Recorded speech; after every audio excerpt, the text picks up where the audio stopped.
Alright, for this video guys, we're going to be going over the Greatswords of Radahn, the Lord and Light variants from the DLC in PvP. Okay guys, I'm going to say something about the swords that not a lot of people know. There's a big misconception that the Miquella's Light aspect of the Ash of War is actually influenced by faith.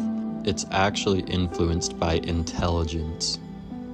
I did these tests with the Intelligence not Crystal tier and the Faith not Crystal tier, as well as the Circlet of Light itself.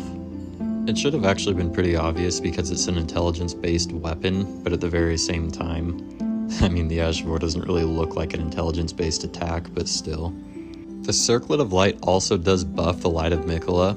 It doesn't do it by a lot though, like a very, very, very small number, but it is still a buff nonetheless, and for the weight that it is, I mean, it's barely over 1 on your head, so not only that, but it looks good. So this is really it for all the testing. The rest of it's just actual clips of it in PvP that I'm just going to talk over. So I'm going to go over the Ash of Wars, and then I'll go over the movesets of the weapons. So we're going to go over the Light variant first. This is the one that has Light Speed Slash. So Light Speed Slash is a dash attack where you go up in the air, you fly into the enemy, and then it's followed up by a bunch of beams of light that come from above. You can also charge the attack.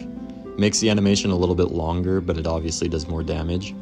This Ash of War is actually relatively hard to hit if the enemy is doing anything other than backing straight up, because it's got pretty good tracking in that way, but side to side, if they're moving left to right, you're going to have a lot harder of a time of connecting with them. Now the Lord variant is the one that I think is far superior. So this is one where it's like you take a quick stance for a quick second, and then it unleashes a combo that you can also follow up with 2 additional inputs. During the animations, you are kind of stuck, but the thing that's really cool about it is you can actually free aim this.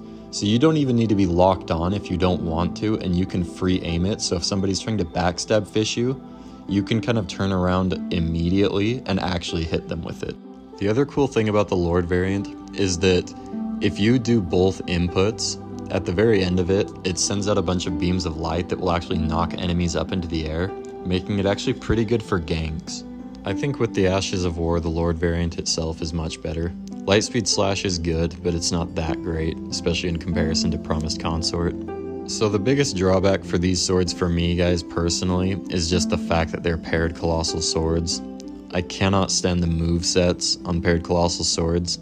I feel like a sitting duck. Like using these swords, I don't feel like I can properly apply pressure to keep them rolling, to force a panic roll and get a roll catch out of it, but that's just me. Depending on your endurance too, you can wield both weapons if you want to try and play a bit of a mind game.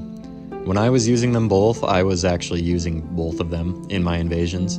I'd have one in each hand. That way I could use a one-handed moveset and interchange between the paired Colossal moveset if I really needed it. When it comes like when to use the skills, when it comes to Promised Consort, you want to be very close to the enemy or even have them kind of cornered to force them to eat as much of the combo as you can.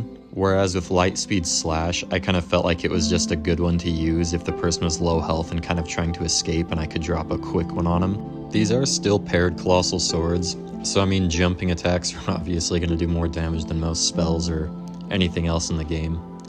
I mean, 2-handed jumping attacks are pretty overpowered if you really think about it, so I mean, you always have that in your arsenal, as well as if you change into a one-handed moveset, you have your crouching stab, or your rolling stab, you know, which in all reality is the most versatile move in any Colossal Sword moveset. So the thing is with these Ashes of War, you're not going to just zero their entire health bar with one combo. You'll probably do a hefty amount, probably about half, but at the very same time, utility-wise, it's really good because if there is multiple people around, with Promised Consort, they're all going to get launched, and Lightspeed Slash is quick enough that you can usually get out after you use it.